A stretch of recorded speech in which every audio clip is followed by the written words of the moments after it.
Claro. Sin recurso, señor juez. Señor doctor Joan Francisco Artunduaga Rivera.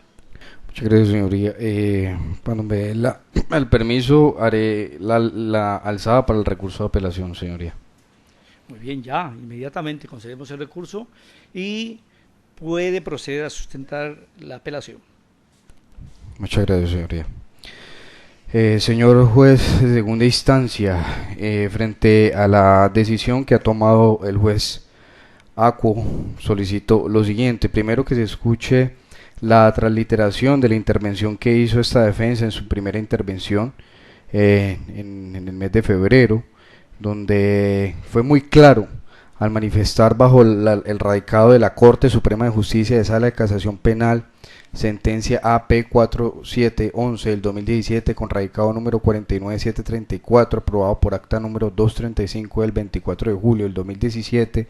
que incluso fue criterio jurisprudencial por parte del juez de primera instancia, el cual no llegó al trasfondo de que estamos hablando de unos términos de la medida de aseguramiento, no términos procesales. Una cosa son términos procesales para hacer descuentos a la deriva y otra cosa son términos de medida de aseguramiento. Los cómputos de la medida de aseguramiento son continuos y no se descuentan ni por caso fortuito, ni mucho menos por maniobras,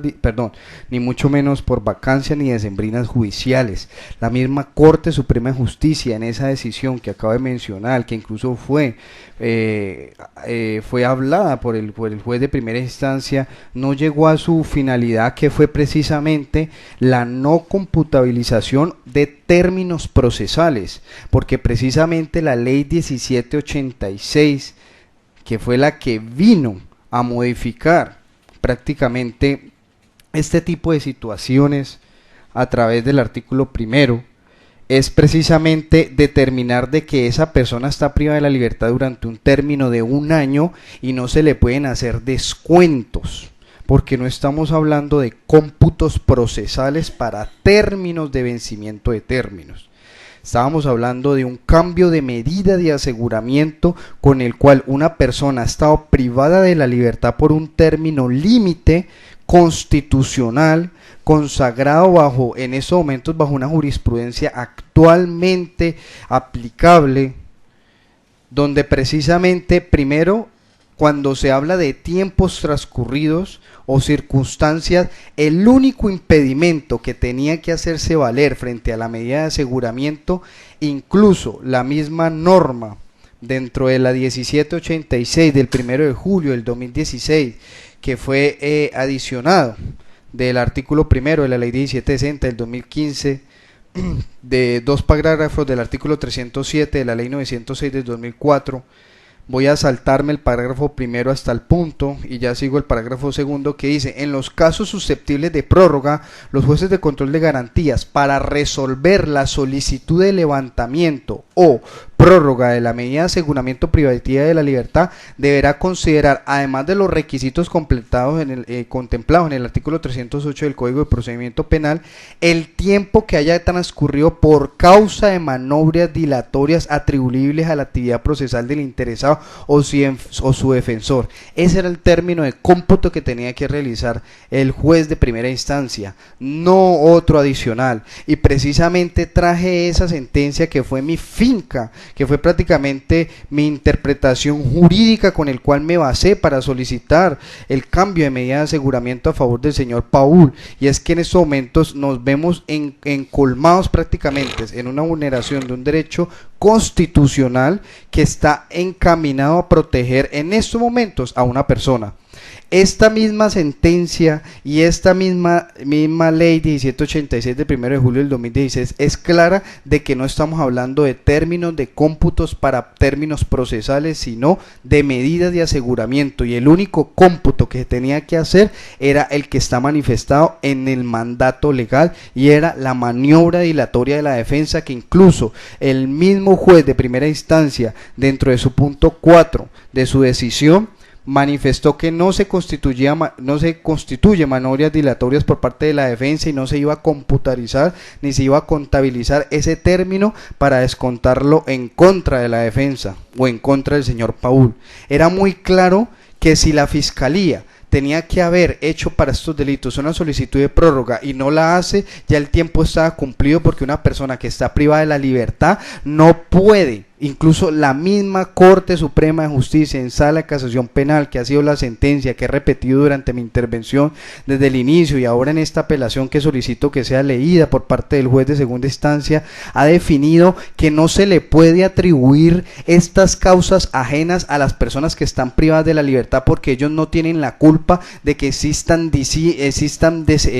términos decembrinos, vacacionales y Semana Santa, porque la persona está privada de la libertad en un término computarizado continuo y no descontinuo, toda vez que el juez de conocimiento, ¿qué debió de hacer? Y la misma Corte Suprema de Justicia en Sala de Casación Penal lo manifiesta, debe organizar su agenda para que dentro de ese término, descontando sus propias vacaciones judiciales más los cómputos de la Semana Santa, en ese término debe tratar de adelantar las actuaciones procesales con el cual logren dentro del término de un año dictarle una sentencia, que es una audiencia de acusación, una audiencia preparatoria y una audiencia de inicio de juicio oral,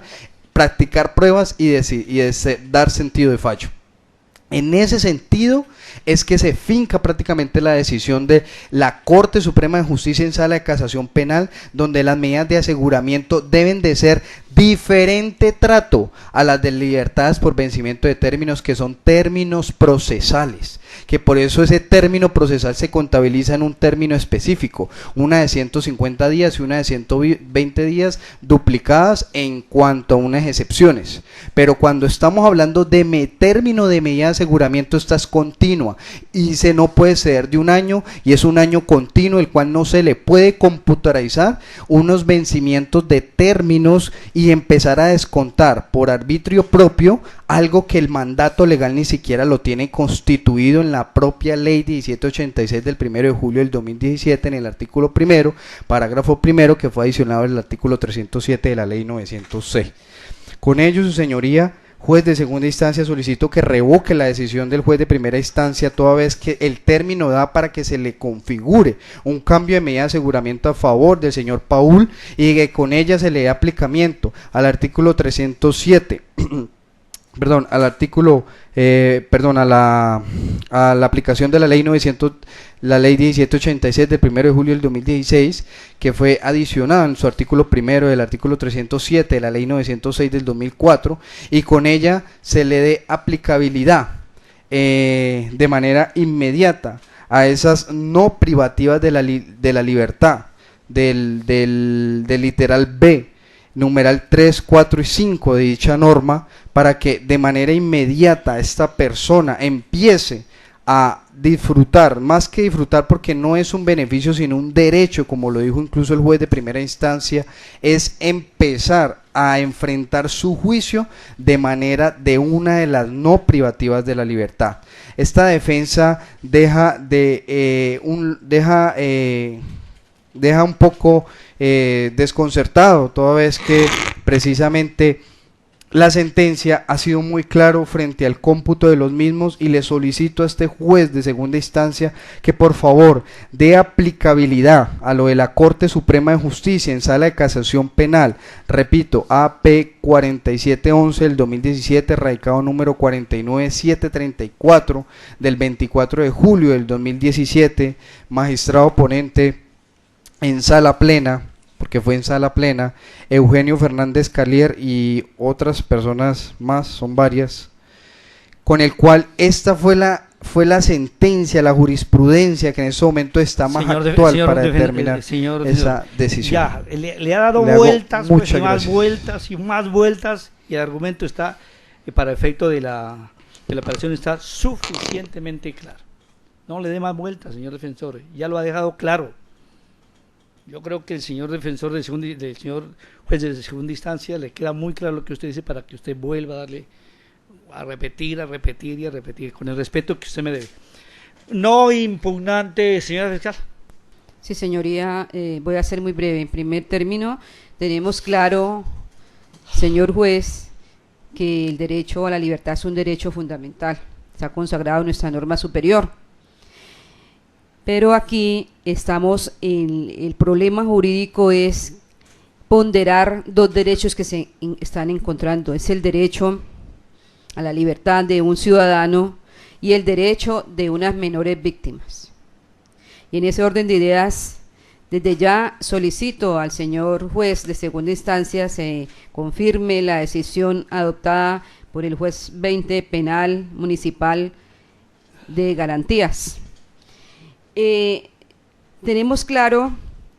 que estos dos derechos están encontrándose, y de esta manera, como juez constitucional, se deben ponderar esos derechos, tanto de esa persona que está restringida en su libertad, como de estas dos menores que fungen como presuntas víctimas de abuso sexual. Está claro que en ese orden de ideas, nuestro legislador, en nuestras altas cortes, nuestra Corte Constitucional y Corte Suprema de Justicia, ha establecido ese plazo razonable. Casualmente, cuando se dan estas situaciones, y no se puede tampoco colocar del lado de la víctima esos términos de que hablaba el señor defensor, como el término del insuceso, el Palacio de Justicia, el término de las vacaciones, el término de la Semana Santa. Esos son los plazos razonables que no se le pueden tampoco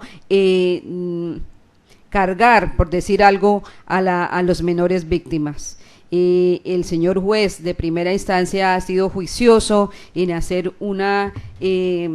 operación aritmética muy objetiva, donde se puede establecer que no supera el término para la petición de que trata el parágrafo del artículo 307, y en ese orden de ideas no cabe esa solicitud, toda vez que no supera los 365 días, y en ese orden de ideas, de manera muy respetuosa, solicito al juez de segunda instancia se confirme la decisión adoptada por el juez 20 de garantías. Muchas gracias. Muy bien, señora fiscal, de esa manera, y considerando que el señor defensor ha sustentado en debida forma el recurso de apelación, y por supuesto, y escuchada la intervención de la señora fiscal, se concede el mismo ante nuestro superior, en este caso, para efecto de un recurso contra la decisión adoptada, que es el señor juez penal del circuito de esta ciudad. El efecto en el cual se concede, de conformidad con el artículo 177 del Código de Procedimiento Penal, será en el efecto suspensivo, inciso segundo,